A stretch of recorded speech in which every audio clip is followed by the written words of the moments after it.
Hello students, Kumar study circle में आप सबका स्वागत है। आज हम लोग सहकारिता विभाग में जो 398 पद निकली है उसमें से अधिनियम वाले भाग में एक महत्वपूर्ण चैप्टर सहकारी समिति का पंजीकरण, जो सहकारी समिति का पंजीकरण कैसे होता है उस पर डिटेल से चर्चा करेंगे।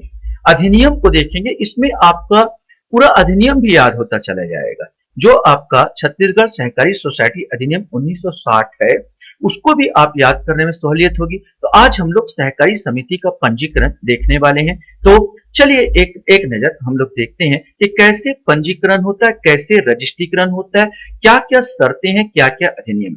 इससे पहले जो बच्चे मुझसे अभी भी जुड़ रहे बता देना चाहता हूं, मैं मेरे आपको पुराना वीडियो देखना है, जहां भी तो लोड करना स्टार्ट किया हूं, जो आपका ये दूसरा वीडियो है। और पहला वीडियो आप देखना चाहते हैं तो मेरे प्लेलिस्ट में जाएंगे और प्लेलिस्ट में जाने के बाद जो सहकारी समिति जो से संबंधित जो प्लेलिस्ट है उसको दबाकर आप वो वीडियो को देख सकते हैं। वैसे आप लोगों के लिए मैं फ्री में सारी चीज समझाने की कोशिश करूंगा और इस अधिनियम पार्ट को पूरा कंप्लीट करने की कोशिश करूंगा। चलिए हम लोग आगे बढ़ते हैं। सहकारी समिति का पंजीकरण, छत्तीसगढ़ सहकारी सोसाइटी अधिनियम 1960। देखो क्वेश्चन तो जैसा व्यापम ले रहा है और जिस प्रकार ले रहा है तो हल्का फुल्का नहीं पूछता यार, बिल्कुल अंदर से पूछता है। जो आपने लेबर इंस्पेक्टर भी देखा तो कहां कहां से, हम तो सोचते धारा नहीं पूछेगा, वो धारा के अलावा भी बहुत अंदर तक पूछ देता। तो सतर्क रहे इस बार कि बिल्कुल अधिनियम को घुसेड़ेगा, अधिनियम को पूछेगा। तो सबसे पहले आपको यह देखना है कि भाई सोसाइटी क्या है। तो धारा 2 या में एक चीज याद रखना कि जो भी अधिनियम होता है उसका धारा 2 जो है ना परिभाषा से स्टार्ट होता है। अगर आपका धारा दिया, अगर सेक्शन आपकी बात किया, धारा 2 की बात कर रहा है, सेक्शन 2 की बात कर रहा है, तो मान के चलिए इसमें आपका परिभाषा होगा। और इस परिभाषा में अगर बात किया जाए तो कौन सी परिभाषा, तो या में धारा 2 या में सोसाइटी की परिभाषा दिया गया है। 2 या में सोसाइटी, बस इतना ही काफी है। सहकारी सोसाइटी के बारे में बताया, सहकारी सोसाइटी से अभिप्रेत है सहकारी सोसाइटी अधिनियम के अधीन रजिस्ट्रीकृत अथवा रजिस्ट्रीकृत समझी जाने वाली सहकारी सोसाइटी। अब जो आपका आता है रजिस्ट्रेशन जो है दूसरे अध्याय में ही रजिस्ट्रीकरण से स्टार्ट होता है। रजिस्ट्रीकरण में कौन करेगा भाई रजिस्ट्रीकरण, तो आपको पता चलना तीसरे में रजिस्ट्रार तथा अन्य अधिकारी के बारे में बात किया है। छोटा सा हमको देखना है कि बस इतना जान लेना है कि सेक्शन 3 या धारा 3 में रजिस्ट्रार के बारे में वार्तालाप किया गया है। राज्य सरकार के किसी व्यक्ति को सलाहकारी सोसाइटी का रजिस्ट्रार नियुक्त करेगा। आप लोग जानते हैं रजिस्ट्रार के लिए पीएससी, राज्य सरकार पीएससी के तहत आप लोगों का एग्जाम लेती है और उसी के तहत नियुक्ति होती है। चौथे में है सोसाइटियों का रजिस्ट्रीकरण की जा सकेगी। अब एक इंपॉर्टेंट चीज, कौन से सोसाइटियों का रजिस्ट्रीकृत किया जा सकेगा, इस पर हम लोग को चलना है। तो यहां पर दिया गया इस अधिनियम को उपबंधों के अध्ययन रहते हुए किसी भी ऐसी सोसाइटी को जिसका उद्देश्य अपने सदस्यों के आर्थिक हित या उनके साधारण कल्याण के सहकारी सिद्धांतों के अनुसार संप्रवर्तित करना हो। सहकारी सिद्धांत क्या है? सहकारी सिद्धांत है स्वैच्छिक, माने सहकारी सिद्धांत कौन सा आपने पढ़ा होगा, स्वैच्छिक तथा खुली सदस्यता जिसकी हो, जो लोक कल्याणकारी नियंत्रण पर चलता हो, जो सबके फायदे के लिए, अपने फायदे के लिए नहीं, सब मिलजुल कर काम करे, और जब सबके फायदे के लिए जब काम करते हैं उसको बोलते हैं सहकारी सिद्धांत। संप्रवर्तित माने अनुसार, माने ऐसा जो संघ है, ऐसा सोसाइटी जो सहकारी सिद्धांतों के अनुसार संप्रवर्तित करना हो, या किसी ऐसे सोसाइटी को संघ क्रियाओं को सुकर बनाना, सरल बनाना हो। पहले से कोई बड़ी संस्था चली है, उस संस्था को भी हमको सुकर बनाना हो तो ऐसे उद्देश्यों से स्थापित की गई हो, इस अधिनियम के अधीन रजिस्ट्रीकृत किया जा सकेगा। सरल भाषा में अगर मैं और समझा दूं इसमें, तो कोई भी सोसाइटी जिसमें 10 या 10 से अधिक अनुसार 10 या 10 से अधिक व्यक्ति होते हैं जो समाज कल्याण के लिए या सब मिलजुल कर काम कर रहे हैं, आर्थिक लाभ के लिए सब मिलकर काम कर रहे हैं और लोकतांत्रिक विधि से काम करके एकजुट हो रहे हैं, तो मैं उसको रजिस्ट्रीकृत करूंगा। अगर वो संस्था समाज सेवा करना चाहती है और पहले से कोई संस्था कार्यरत है, उसके संपर्क में आके उसके लिए काम कर रही है, चाहे वो रेड क्रॉस हो, रेड क्रॉस के लिए काम कर रही हो या किसी और के लिए काम कर रही हो, तो ऐसे लोग को हम रजिस्ट्रीकृत करेंगे। इसका अर्थ सिंपल सा ये है। अब आता है यहां पर 5वां नंबर कहता है, तो सोसाइटी याद रखना, धारा 4 में सोसाइटियों का रजिस्ट्रीकरण की जा सकेगी। धारा 5 क्या कहता है, परिसीमित या अपरिसीमित दायित्व सहित सोसाइटियों का रजिस्ट्रीकरण। माने यहां पर आपको यह समझ लेना होगा कि भाई परिसीमित क्या है और अपरिसीमित दायित्व क्या होता है। मान लिया जाए मैं आपको बोला आपका जैसे कर्तव्य है, भाई हमारे संविधान में 11 कर्तव्य है, तो 11 कर्तव्य टोटल आपको 11 कर्तव्य दिए हैं, तो आपका ये हो गया 11 जो कर्तव्य दिए हैं ये परिसीमित हो गया। माने परिसीमित हो गया, माने एक सीमा में हमने बांध दिया गया। अगर किसी व्यक्ति को बोला जाए कि भाई आपका काम फला फला है, मैं एक रसोइया, सिंपल सा कहीं शादी ब्याह हो रहा है, सिंपल सा कहीं मंडप लगा है, शादी ब्याह है, अब पुरोहित को बोलूंगा भाई आपका काम केवल क्या है कि भाई आपको फेरा लगवाना है और लड़की का विवाह करवाना, तो उसका कर्तव्य सीमित है ना भाई। वो थोड़ी देखेगा खाना हुआ है कि नहीं, दहेज में कितना सामान गया है कि नहीं, दहेज कन्या का विवाह ऑथेंटिक है नहीं है, ये सब चीज नहीं देखा, उसका काम केवल विवाह करना है। तो कुल मिलाकर ऐसे ही समझ लीजिए, परिसीमित जिसको सीमा में बांध दिया गया हो, अपरिसीमित जिसका दायित्व असीमित, जिसका दायित्व को सीमा में बांधा नहीं गया हो, वो अपरिसीमित होता है। तो यहां पर परिसीमित और अपरिसीमित समझ में आ गया होगा। परिसीमित या अपरिसीमित दायित्व से सोसाइटियों का रजिस्ट्रीकरण। कुछ सोसाइटी आती है जिसका दायित्व निश्चित होता है, वो अपना रजिस्ट्रीकरण के लिए अप्लाई करती है। कुछ ऐसे भी सोसाइटियां बनाया जाता है जिसका दायित्व असीमित हो, वो भी रजिस्ट्रीकरण के लिए अपना दायर करेगी या क्या बोलना चाहिए, आवेदन देगी। कोई सोसाइटी परिसीमित या अपरिसीमित दायित्व सहित रजिस्ट्रीकृत की जा सकेगी, परंतु जब तक कि राज्य सरकार साधारण या विशेष आदेश द्वारा अन्यथा निर्देशित न करे किसी ऐसी सोसाइटी का जिसकी की सदस्य कोई अन्य सोसाइटी हो, दायित्व परिसीमित होगा। अब इस कंडिका को आप थोड़ा सा समझ लीजिए। मान लीजिए कि ए व्यक्ति है, मान लिया जाए ए व्यक्ति है, इस व्यक्ति ने पहले से एक आर संस्था का ज्वाइन कर रखा है, पहले से एक आर संस्था को ज्वाइन कर रखा। मैं यहां ना बनाऊं, थोड़ा सा नीचे बना दूं तो ज्यादा सहूलियत जाएगा, क्योंकि यहां पर बनूंगा तो पढ़ने में असुविधा होगा। तो यहां पर मान लिया जाए एक व्यक्ति है, यहां पर समझ लीजिए, यहां पर एक व्यक्ति है, इस व्यक्ति ने पहले से एक आर संस्था को ज्वाइन करके रखा है, यहां पर माने ये इसका सदस्य है, और इसके अलावा ये व्यक्ति एस का भी सदस्य बनना चाहता है, माने इसका भी सदस्य बनना चाहता है उसके लिए। परंतु जब तक कि राज्य सरकार साधारण या विशेष आदेश द्वारा अन्यथा निर्देशित ना करे, यहां पर ऐसे लोगों को तो मना ही कर दिया गया। आप पहले से किसी में रजिस्ट्रीकृत हैं, संस्था के सदस्य हैं, तो दूसरा सदस्य में आप नहीं हो सकते, पहले से ही मनाही है। लेकिन फिर भी यहां पर लिखा है, परंतु जब तक राज्य सरकार साधारण या विशेष आदेश द्वारा, हाँ आपको अलाउ किया जा सकता है, विशेष आदेश, साधारण या विशेष आदेश द्वारा ही अलाउ किया जा सकता है, अन्यथा निर्देशित न करे किसी ऐसे सोसाइटी का जिसकी के सदस्य कोई अन्य सोसाइटी हो, दायित्व परिसीमित होगा। यहाँ पर परिसीमित होगा मतलब उसका दायित्व अपरिसीमित नहीं, उसका दायित्व क्या होगा, परिसीमित होगा, माने दायरे के अंदर होगा, निर्धारित होगा, ये कहा गया होगा गया ये परिसीमित और अपरिसीमित के बारे में।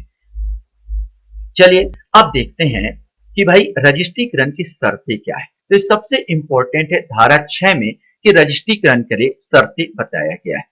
तो रजिस्ट्रीकरण के लिए शर्तें को थोड़ा सा हम लोग देख लेते हैं। धारा रजिस्ट्रीकरण के शर्तें उपधारा 1 के अनुसार, जिस सोसाइटी की सदस्य कोई अन्य सोसाइटी हो, उस सोसाइटी से भिन्न कोई भी सोसाइटी इस अधिनियम के अधीन रजिस्ट्रीकृत नहीं की जाएगी, पहले ही मनाया जा चुका है। जिस सोसाइटी का सदस्य कोई अन्य सोसाइटी हो, अर्थात मैंने बार बार बोला, अगर मान लिया जाए ए व्यक्ति है, ए व्यक्ति ने पहले से एक सोसाइटी आर को ज्वाइन करके रखा है, माने आर का सदस्य है, और ये व्यक्ति फिर से बनना चाहता है एस का सदस्य, तो पहले ही मना ही कर दिया गया। आप आर के सदस्य पहले हो, एस के सदस्य भाई नहीं बन सकते हो, विशेष परिस्थिति में ही बन सकते हो, अन्यथा नहीं बन सकते हो। तो इसमें कंडिका में कहा गया जिस सोसाइटी के सदस्य कोई अन्य सोसाइटी हो, मतलब आर का सदस्य हो, उस सोसाइटी से भिन्न कोई भी सोसाइटी इस अधिनियम के अधीन रजिस्ट्रीकृत नहीं की जाएगी। मतलब उस अगर यहाँ का सदस्य ये रजिस्ट्रीकरण करना चाहोगे तो नहीं होगा भाई। यदि वह कम से कम ऐसे 20 व्यक्तियों से मिलकर न बनी हो, दूसरी कंडिका, यदि वह कम से कम ऐसे 20 व्यक्ति, ये याद रखना 20 व्यक्ति, लेकिन ये भी याद रखना इसको संशोधित कर दिया गया है।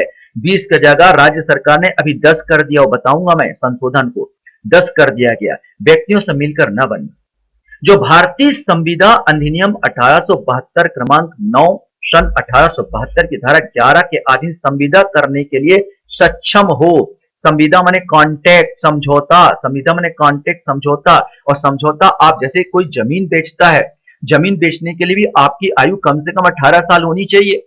18 साल से नीचे अगर जिसे आप जमीन भी खरीदते हो तो कोई 18 साल से नीचे आप किसी प्रकार का समझौता नहीं कर सकते। तो समझौता करने के लिए आयु कितनी होनी चाहिए? पहला तो आयु 18 वर्ष होनी चाहिए, वो पागल नहीं होना चाहिए, वो दिवालिया नहीं होनी चाहिए।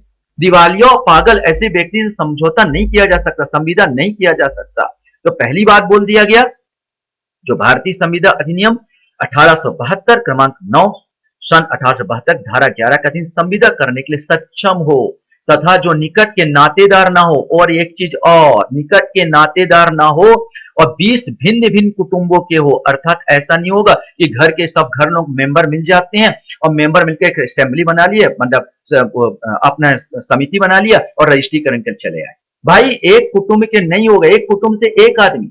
इस प्रकार 20, पहले अभी 10 हो गया लेकिन 20 के मान के चलो, मैं पढ़ा रहा हूं इसी को अनुसार 20 के आधार पर। 20 माने 20 कुटुंब के होने चाहिए, माने 20 अलग अलग परिवार से आने होने चाहिए। और उस दशा में जबकि सोसाइटी के उद्देश्यों में उसके सदस्यों को उधार दी जाने वाली निधियों का सृजित किया जाना सम्मिलित हो, इस अधिनियम के अधीन रजिस्ट्रीकृत नहीं किया जाएगा। मतलब आप जो भी आप बनाते हो और समिति बनाते हो और आपको लोन चाहिए, आपको लोन चाहिए, क्योंकि बिना लोन के आप समिति ने वो नहीं बना सकते, कोई कारखाना नहीं खोल सकते, वो नहीं खोल सकते। और ऐसा कंडीशन है, माने इस प्रकार का कंडीशन है कि अलग अलग कुटुंब से ना के एक ही घर के आ गए हो, माने एक आदमी पहले से एक ज्वाइन करके रखा वो भी आ गया है, 18 साल से नीचे का आयु का वर्ग का है, तो भाई रजिस्ट्रीकृत नहीं किया जाएगा। उस दशा के सिवाय, हाँ इसके बाद उस दशा के सिवाय जबकि रजिस्ट्रीकरण साधारण या विशेष आदेश द्वारा अन्यथा निर्देश ना दे। हाँ, आपको अगर छूट दे रहा है गवर्नमेंट, कोई निर्देश दे रहा है, हाँ भाई ऐसा रजिस्ट्रीकरण हो सकता है, तो बात अलग है, साफ लिखा उस दशा के सिवाय उसी नगर का ग्राम या ग्राम के किसी समूह का निवास ना करता हो। मतलब अब इसमें आपको मेन कंडीशन में आपको बता दूं, समझाने के लिए आपको क्लियर कर दूं कि एक रजिस्ट्रीकृत, अगर आप रजिस्ट्रीकृत करना चाहते हैं अपने, तो पहला चीज होता है कि जितने सदस्य होंगे कम से कम 10, याद रखेंगे सदस्य कितने होने चाहिए। अभी के नियम के अनुसार आपका पहला शर्त यह होना चाहिए कि जो भी सदस्य होगा कम से कम 10 व्यक्ति होने चाहिए, कम से कम 10 व्यक्ति होने चाहिए, और प्रत्येक व्यक्ति अलग अलग परिवार से होने चाहिए, पहला चीज। दूसरा चीज, उनकी आयु कम से कम 18 साल होनी चाहिए, 18 वर्ष का वो व्यक्ति होना चाहिए।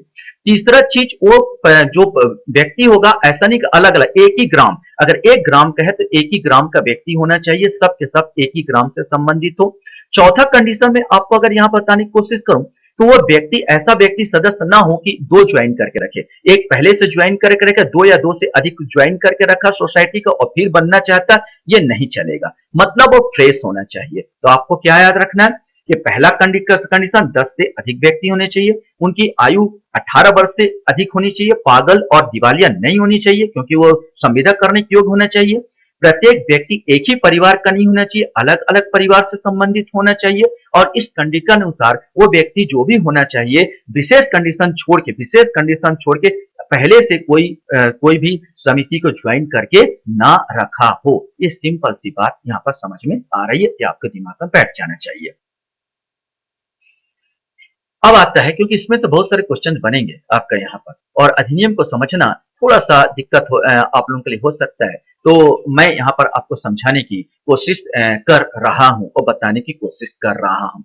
मेरा पहले से विषय थोड़ा सा लॉ का रहा है, LLB का रहा है, इसलिए मेरे को थोड़ा सा आसानी हो जा रहा है कि इसको समझने में, वरना बड़ा दुविधा हो जाता है कि क्या कहना चाह रहा और क्या नहीं कहना चाह रहा। परंतु अनन्य विद्यार्थियों के फायदे के लिए एक चीज यहाँ पर बताया जा रहा, परंतु अनन्य विद्यार्थियों को फायदे के लिए बनाई गई कोई सोसाइटी इस बात के होते हुए भी रजिस्ट्रीकृत की जा सकेगी कि ऐसी सोसाइटी के सदस्यों ने उस विधि जिसके अध्याधीन व्यय के अनुसार वयस्कता की आयु प्राप्त नहीं की है। अब यहाँ पर दिया है, परंतु अनन्य विद्यार्थियों, अगर कोई ऐसा सोसाइटी बनाया जा रहा है, माने कोई ऐसा सोसाइटी बनाया जा रहा है जो विद्यार्थियों को फायदे के लिए बनाए गए और उनके सदस्य जो बने हैं स्टूडेंट ही हो, 18 साल से कम है उनकी आयु, तो सिंपल सा विद्यार्थियों के फायदे के लिए है तो ढील दी जा सकती है। आपका सोसाइटीकरण का रजिस्ट्रेशन हो सकता है, भले आपके सदस्य लोग वयस्कता प्राप्त ना हो, साफ कह रहा है, परंतु अन्यथा विद्यार्थियों के फायदे के लिए बनाई गई कोई सोसाइटी, इस बात के होते हुए भी रजिस्ट्रीकृत की जा सकेगी कि ऐसी सोसाइटी के सदस्य ने उस विधि जिसके अध्याधीन वे है के अनुसार वयस्कता की आयु प्राप्त नहीं की है, तो भी चलेगा, लेकिन क्या होनी चाहिए, विद्यार्थियों के फायदे के लिए बनाई गई सोसाइटी होनी चाहिए। दूसरा, परंतु यह और की रजिस्ट्रीकृत न्यूनतम सदस्यता के शर्त को ऐसी सोसाइटी के लिए जो किसी संगठन स्थापना के कर्मचारियों के कल्याण के लिए संगठित की गई शिथिल कर सकेगा। और अगर कर्मचारियों के कल्याण के लिए कोई समिति बन रही है, अगर उसके सदस्य पहले से कहीं से ज्वाइन करके रखे हैं समिति को और फिर बनाना चाहते हैं, तो भी राज्य सरकार ढील दे सकती है। एक चीज और इंपॉर्टेंट, परंतु यह और भी किसी प्राथमिक सोसाइटी की दशा में रजिस्ट्रीकृत के समय कम से कम 33%, ये बहुत इंपॉर्टेंट है, महिला सदस्य होंगे। मान लिया जाए अगर 10 सदस्य बन रहे हैं तो कम से कम 33, मतलब 10 में तो नहीं बोला, 100 में अगर कर दिया जाए, 100 में है तो कम से कम 33 महिला होनी चाहिए और 77 पुरुष होने चाहिए। मतलब ये सिंपल सा 33 से ज्यादा चल जाएगी, कोई प्रॉब्लम नहीं, लेकिन 33 से कम नहीं होगी, यहाँ पर कंडिका, लेकिन इसमें भी शिथिलता दिया गया है। परंतु यह और भी के रजिस्ट्रार पर्याप्त कारणों से महिला सदस्यों के विहित प्रतिशतता की शर्तों को शिथिल कर सकेगा। भाई आपके पास नहीं मिल रहे हैं, 100 है, 33% महिला नहीं हो रहे, तो भाई बता सकते हो कि हमारे यहाँ पर्दा प्रथा चल रहा है सर, हमारे रीति में महिलाएं बाहर नहीं आती, ऐसे पर्याप्त कुछ कारण बताओगे तो भाई रजिस्ट्रार जनरल क्या कर सकता है, इस नियम में कुछ ढील दे सकता है, वरना 33% महिला सदस्य होने ही चाहिए। अब आता है एक मैं सबसे इंपॉर्टेंट चीज जो 20 कंडिका बताया गया है, मैं यहाँ पर बता देता हूँ। छत्तीसगढ़ सहकारी सोसाइटी संशोधन विधेयक 2020, इसको भी याद रखेंगे। कब संशोधन किया गया, तो ये संशोधन किया गया कब, 2020 में। धारा 6 का संशोधन, मूल अधिनियम के धारा 6 की उपधारा 1 में शब्द 20 के स्थान पर शब्द 10 प्रतिस्थापित किया जाए, माने 20 के स्थान पर अब क्या पढ़ोगे आप लोग, 10 पढ़ोगे, तो 20 नहीं, कम से कम 10 का 10। ये आपने अलग अलग राज्य, क्योंकि राज्य सरकार का विषय है, ये आपने पहले वीडियो में मैंने बताया है कि सहकारी सोसाइटी को जो नियम कानून बनाना ये राज्य सरकार का विषय होता, राज्य सरकार का होता, तो राज्य सरकार चेंज कर सकती, प्रत्येक राज्यों में अलग अलग ये नियम कानून होते हैं, और छत्तीसगढ़ ने यहाँ पर 10 प्रतिस्थापित, 20 की जगह क्या रख दिया, 10 रख दिया गया।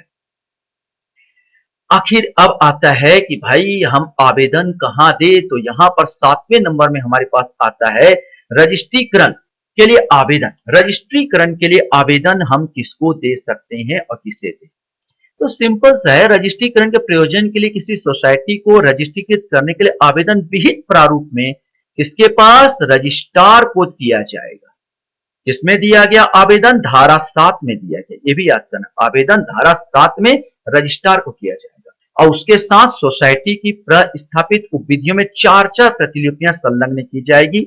यहाँ पर फोटोकॉपी, प्रतिलिपियां ने फोटोकॉपी, वह व्यक्ति जिसके द्वारा या जिसकी ओर से ऐसा आवेदन किया जाए सोसाइटी के बारे में ऐसी जानकारी देगा जैसा कि रजिस्ट्रार अपेक्षित समझे, जैसा रजिस्ट्रार उचित समझे। आवेदन कैसे होगा, तो 2 कंडिका का किसी ऐसी सोसाइटी की दशा में जिसकी के सदस्य कोई अन्य सोसाइटी ना हो, माने सिंपल सा आप बिल्कुल फ्रेश हो, कम से कम 10 ऐसी व्यक्ति द्वारा जो धारा 6 के अपेक्षक अनुसार अर्हित हो, आराम से आपका पास हो जाएगा। अगर आप 10 सदस्य हैं और 10 सदस्य मिलकर एक सोसाइटी बनाए हैं और धारा 6 के नियमों का पालन कर रहे हैं और आपका कोई भी सदस्य किसी अन्य सोसाइटी को ज्वाइन नहीं किया है और सब एक ही परिवार के नहीं है, अलग अलग परिवार से संबंधित है, एक गांव से संबंधित है, आपकी आयु 18 वर्ष से ऊपर है, यहाँ पर आप सक्षम हैं संविदा करने के लिए, तो आराम से आप आवेदन दे सकते हैं और ये मंजूर हो जाएगा। लेकिन ऐसा भी तो हो सकता है कि एक आध ठो प्रॉब्लम आ जाए, जैसे मैंने बोला किसी ऐसी सोसाइटी की दशा जिसका कि सदस्य कोई रजिस्ट्रीकृत सोसाइटी हो, माने कोई सदस्य जो है रजिस्ट्रीकृत सोसाइटी का हो, प्रत्येक ऐसी रजिस्ट्रीकृत सोसाइटी की ओर से किसी ऐसे व्यक्ति द्वारा जो सम्यक रूपेण प्राधिकृत किया गया हो और जहां उस सोसाइटी के समस्त सदस्य रजिस्ट्रीकृत सोसाइटियां ना हो, वहां 10 अन्य सदस्यों द्वारा या जब अन्य सदस्य 10 से कम हो तो उनके सबके द्वारा हस्ताक्षरित किया जाएगा। अब इस कंडिका को समझ लो। मान लिया जाए 10 व्यक्ति हमने बनाया है, 10 व्यक्ति ने एक हमने समिति बनाई है, इसमें से एक व्यक्ति जो है ये पहले से किसी सोसाइटी का सदस्य है। अब यहां पर आ गया ये व्यक्ति जो पहले से आर सोसाइटी का सदस्य है और आपका जो सदस्य है एस में भी ये शामिल हो गया है, एस में भी शामिल हो गया। अब मैं इसके लिए क्या करूं, इसी के लिए प्राधिकृत बोला गया। किसी ऐसी सोसाइटी की दशा में जिसकी सदस्य कोई रजिस्ट्रीकृत सोसाइटी हो, अब देखो पूरे पूरे नहीं, प्रत्येक ऐसी रजिस्ट्रिक सोसाइटी की ओर से किसी ऐसे व्यक्ति द्वारा सम्यक रूप में प्राधिकृत किया गया हो और जहां उस सोसाइटी के समस्त सदस्य रजिस्ट्रीकृत सोसाइटी ना हो, समस्त ना हो, एक या एक से अधिक अगर हो चलेगा, एक या एक से है, आर से है, तो आपको आर से कोई व्यक्ति इनका समर्थन करने वाला होना चाहिए।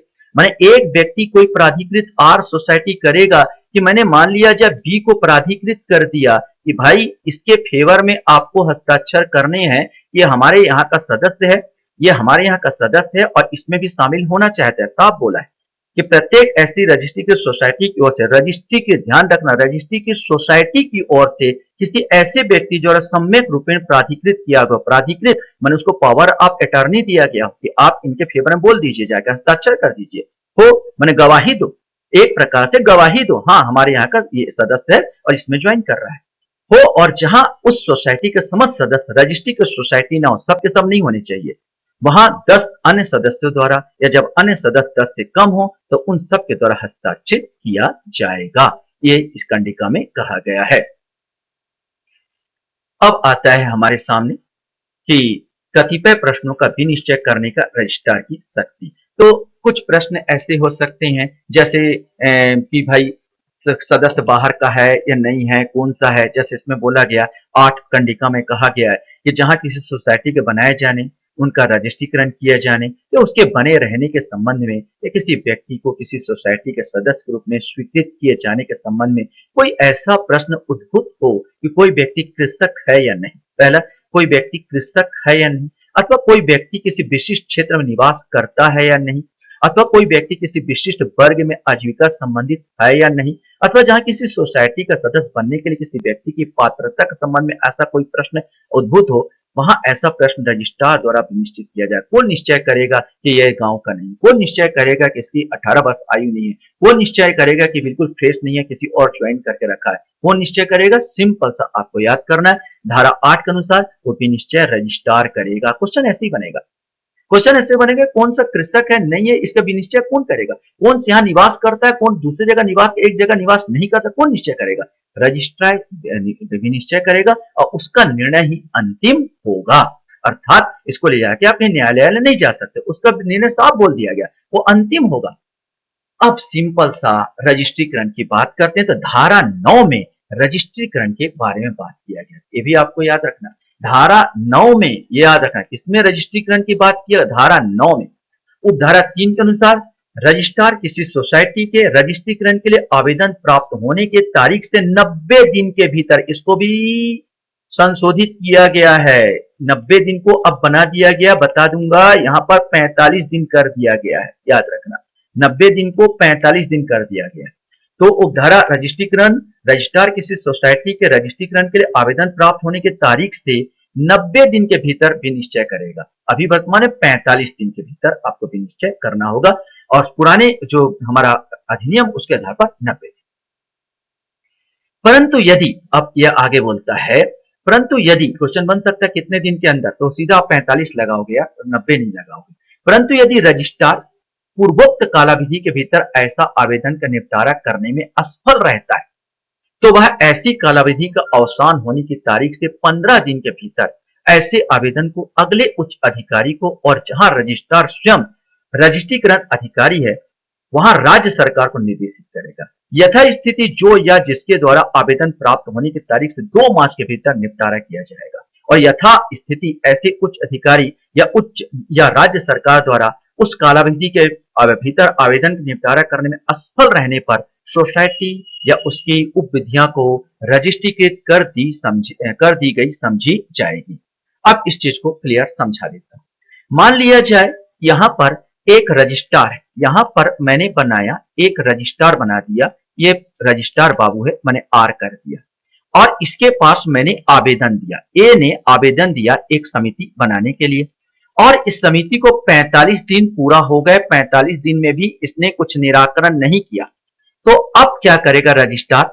रजिस्ट्रार 45 दिन में, उसको नियम है कि 45 दिन में आप कर दो, पूरा उसको ओके कर दो। नहीं किया तो कुछ कारण बताते हुए आपको अपने रजिस्ट्रार से उच्च अधिकारी माने आपसे ऊपर वाले अधिकारी को भेजना पड़ेगा, माने आपसे उच्च अधिकारी को भेजना पड़ेगा। अगर आप खुद रजिस्ट्रार के अधिकारी हैं, उच्च अधिकारी को भेजोगे, माने ये आपको दिया गया है कि आप साफ बोला गया है कि तारीख से 15 दिन के अंदर आपको उच्च अधिकारी के पास भेज देना होगा। लेकिन अगर आप खुद रजिस्ट्रीकरण के लिए रजिस्ट्रीकरण अधिकारी, माने आप खुद रजिस्ट्रार भी है, साथ के साथ रजिस्ट्रीकरण अधिकारी भी है, तो आप उच्च अधिकारी आपको भेज नहीं सकते, तो आप किसको भेजोगे? आप राज्य सरकार को भेजोगे। आपको भेजना चाहिए 15 दिन के अंदर, किसको? तो आप राज्य सरकार को भेजोगे। समझ में आया? मतलब फिर से आपको समझा दे रहा हूं यहां पर कि अगर मान लिया जाए कि मैं केवल रजिस्ट्रार हूं और मैंने 45 दिन के अंदर उनका ओके नहीं किया, उनके रजिस्ट्रीकरण को ओके नहीं किया जो उन्होंने आवेदन किए थे, तो मुझे कारण बताओ करके अपने से उच्च अधिकारी को भेजना पड़ेगा। अगर मान लिया जाए मैं खुद उच्च अधिकारी हूं, मैं रजिस्ट्रार भी हूं और कुछ रजिस्ट्रार के अधिकारी भी, रजिस्ट्रीकरण अधिकारी भी हूं, तो मुझे चाहिए कारण बताते हुए राज्य सरकार को भेजो। 15 दिन के अंदर आपको भेजना होगा और ये उच्च अधिकारी और राज्य सरकार को समय दिया गया 2 माह में आप निराकरण कर दीजिए। 2 माह में आप निराकरण कर दीजिए, या तो ओके कीजिए और कारण बताओ क्यों ओके नहीं हो रहा है। अगर मान लो 2 महीने में भी आप लोग असफल रहते हो, राज्य सरकार उच्च अधिकारी, तो जो रजिस्ट्रीकृत उसको रजिस्ट्रीकृत मान ली जाएगी और मान लिया जाएगा कि जो आपने आवेदन किया है वो रजिस्ट्रीकृत हो गई है। क्लियर हो गया होगा जो मैंने यहां पर समझाया। अब आता है छत्तीसगढ़ सहकारी सोसाइटी संशोधन विधेयक 2020 में, बार बार बोला, धारा 9 को संशोधन किया गया। मूल अधिनियम की धारा 9 की उपधारा 3 में शब्द 90 दिन के स्थान पर शब्द 45 दिन प्रतिस्थापित किया गया है। तो अभी जो है 90 दिन आप नहीं पढ़ेंगे, बल्कि क्या पढ़ेंगे? 45 दिन पढ़ेंगे। तो इस प्रकार किसी संस्था का रजिस्ट्रीकरण होता है। आशा करता हूं ये आपको समझ में आया होगा। अगर आपको समझ में आया है मेरी बातें और मेरे समझाने का ढंग अच्छा लगे तो वीडियो को लाइक और सब्सक्राइब करने का नहीं बोल रहा हूं मैं, लाइक और शेयर जरूर कर देना। अगर